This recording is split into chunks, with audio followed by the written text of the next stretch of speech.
Keratile Katjedi, what a special moment. And to have a look at these gentlemen in the winner's enclosure with a bit of a wet eye, you can understand why.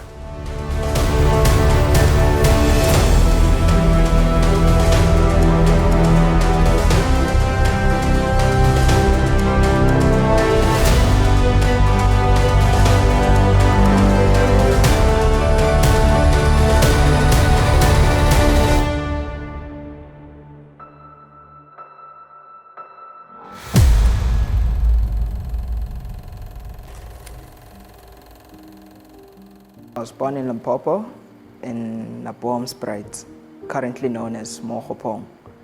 I would say it's quite a small town for like the amount of people which live there. So we don't really have a lot of things to do there. There's not a lot of activities which you can actually do there. So there's a bit of restaurants and like everything like that, but then there's no mall where you can actually go and like take out your girl. So whenever you go there, don't fool yourself and say, I'm going to be taking out somebody on a date. I went to BB Matlaila Primary School. My grandmother was a teacher at that school, and my grandfather was the principal of the school. I was taught to work for things before I could actually get them, to achieve the things which you get and appreciate whatever you have, so that you can actually have it for longer. Because they say, easy come, easy go. So I had to learn almost the hard way, but then it wasn't that hard. In grade 7, I came first. So I got, I think, first for 4 subjects. In high school, I went to a school called Waterberg High School. Actually, it was a boarding school for me. So I was staying in the hostel with some other kids, obviously, and everyone else there. So it was like a change of everything. So I had to change the ways which I used to live. I had to live with people now, actually not just people, but then people which I have to make friends with. I played soccer from my grade 8 and did it also in grade 9. I just liked playing soccer. But then by then, in high school, I knew, because obviously my dream was to come to the academy, obviously, to become a jockey. So the reason of me playing soccer was actually just to keep myself fit for whatever I'm gonna be coming here for, you see. Just getting myself all prepared before I come here, and not getting to start down from the scratch and getting into struggle. So it made it quite easier for me actually, according to my fitness as I came to the academy.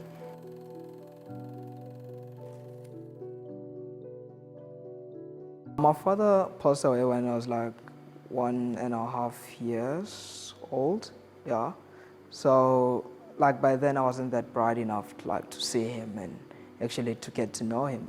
So I actually grew up calling my grandfather Papa, so which means dad, obviously. I knew him as my dad, but then he got to introduce my dad into my life and make me understand that he's my grandfather and this is my dad.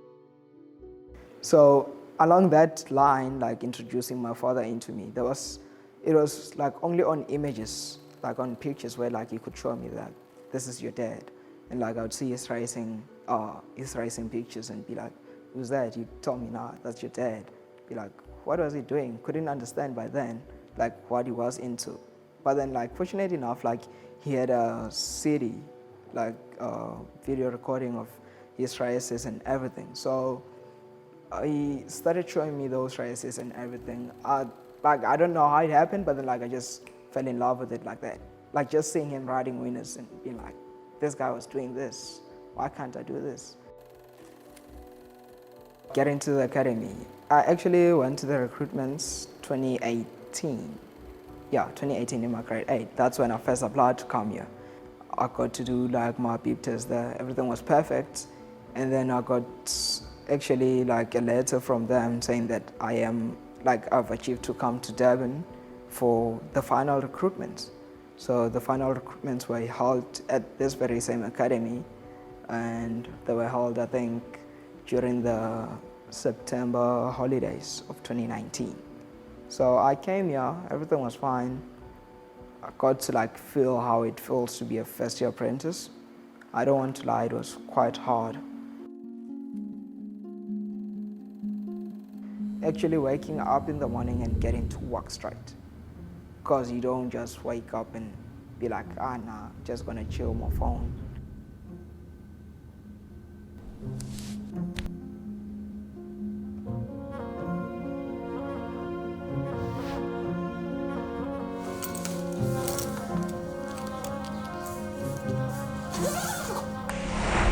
From my first year, comparing my first year to my third year, I would say it only just got harder. Obviously, in my first year, like the only hard thing was getting to ride. Never rode before. I knew horses, but then never rode before. Never sat on one before.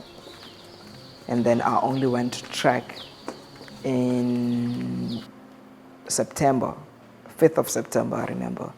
Because I was supposed to go in August, I think early August. I did like maybe 5 track tests, kept on failing them.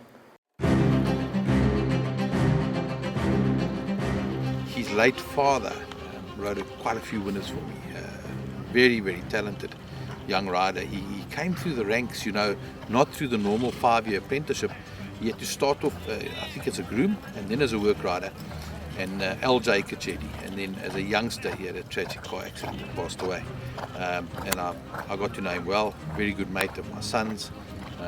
And this is his son, so we just hope he's got the same good nature his dad's got. He's got lovely balance on a horse.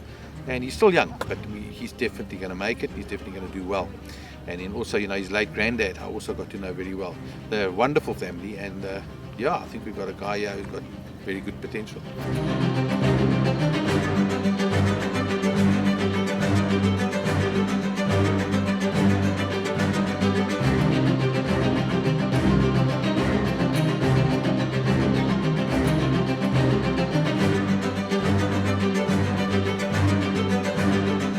But then like comparing my riding in first year and to now, obviously there's a huge improvement. I don't want to lie. But then I cannot say anything which I did in my first year. If they were to bring it up now and tell me to do it, I think I'll ace it because I've had like almost 3 years experience of it. So it should be something quite easy for me and I should be familiar with it. Getting to ride, it was something terrifying at first. Now it's something which I love. Because I actually, like once you just get used to it, it just becomes like something of nature, I'd say. Leader, Elusive Swan in the blue cap with the blinkers, got about 4 or 5 lengths to make up on them with about 400 to go. Quattro Passi now comes driving into the lead. Quattro Passi, Evening Rise now looking to move in as well. First day at the Val, it was a Val straight, 1600 meters. Riding for Mr. Nevinesen, the horse is called Golden Tune. I am riding the horse. Obviously, I'll do anything to win the race. Okay, cool. I go to the parade ring with Mr. Nevinesen. Explains to me, gave me simple instructions. He was like, it is an apprentice race. Don't worry about them. Just make sure that your horse is traveling. And actually did the same thing. Jumped out and everyone was going. Like they jumped as if like it's 1,000 meters. They want to sprint, it's 1,600. I jumped, I held my horse together. This is like an opportunity. I can see going past the favorite. I'm like, nah, there's no way that I'm going past the favorite. The favorite is supposed to be winning this race.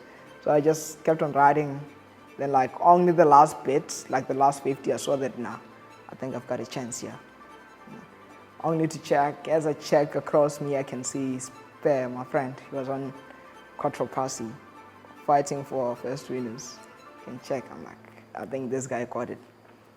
Get to the pull-up, I flipped myself, broken.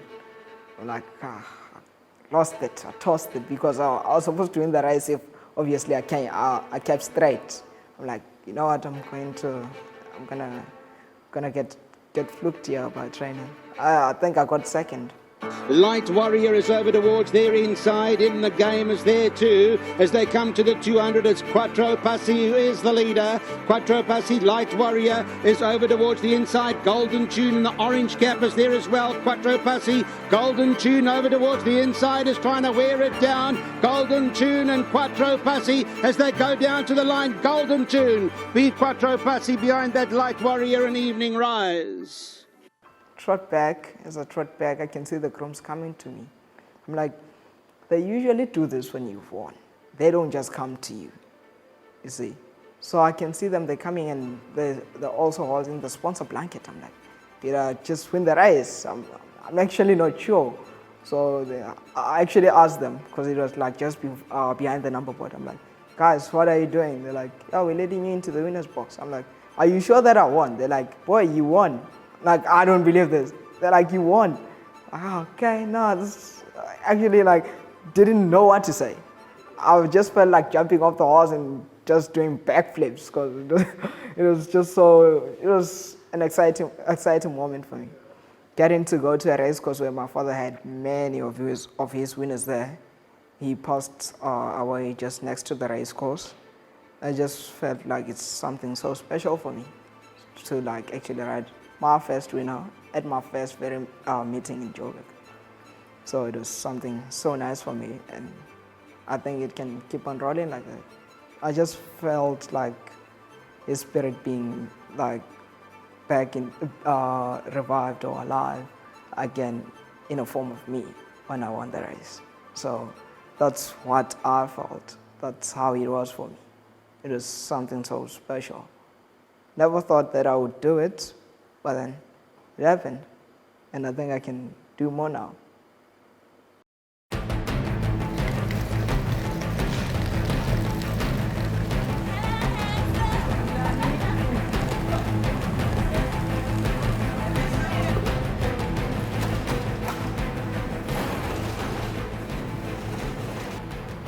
Obviously, the reason why I want to be in my father's footsteps or follow them or continue with this legacy, I'd say, where he has left off. I personally think that he could have done much more. He could have done much more better if he was still here. And I feel like in that place, obviously it's not so easy to say and not so easy to do or to achieve, but then I think I'm in that route. At the moment, obviously my goal is to get to where he got and obviously get to do better. Gates fly and they're racing away from the 1,000 meter marker. Jonathan and Guy Fox the last two. Pacific Winter, fleet-footed out the gates by a half. Sick the Magic though, wants to challenge, and Sick the Magic joins issue and goes on a half. Woodstock Festival, the red cap, gets into third. 2 lengths, Guy Fox past the 600. At the moment, obviously, my goal is to get to where he got and obviously get to do better, get to extend more from that, get to see, like, to achieve what he could have achieved maybe. You see, that's like my main goal at this right moment. That's what's keeping me going. 400 meters to go, Pacific Winter. Woodstock Festival, the red cap. Hands and heels now going to throw out the challenge. Pacific Winter runs out. Woodstock Festival now applies big pressure. Yes, Woodstock Festival putting it together today. And Woodstock Festival, this is Bullseye today.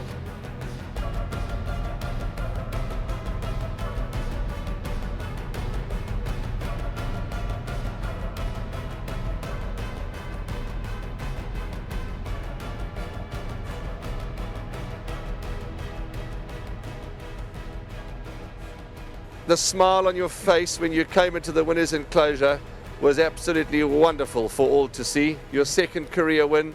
Well done, Keratile. Thank you very much, sir. I would like to actually give a big thank you to Mr. Moore, who's the first trainer to give me my first ride ever, and then also like putting his all trust on me on riding both his horses today. But then the first one came through so well. He got it well prepared for me, and then I guess that's a way of like showing a good thank you to me, as I also to help him at track.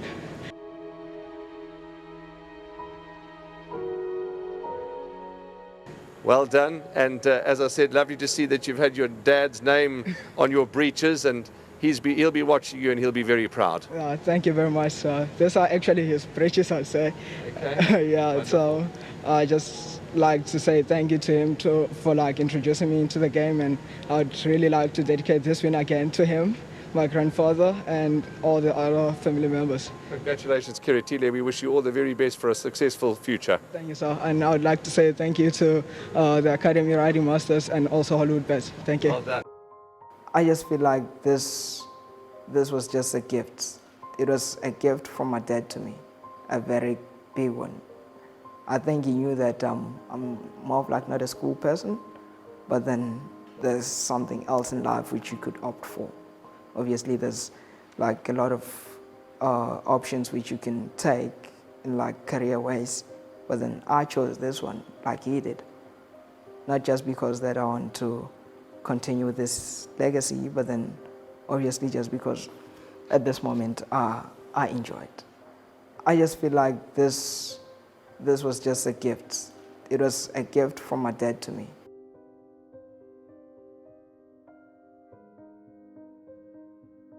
I get a special feeling like whenever I'm riding, like mostly like in races, I would say, because that's where I actually just get to picture myself like being as if like I'm my father.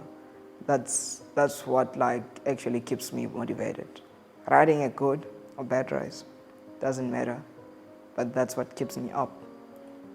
I actually feel like it's just spiritually connected to me in a way. So that's the thing which is keeping me going, and I'm gonna keep on going like that till I guess I am the best.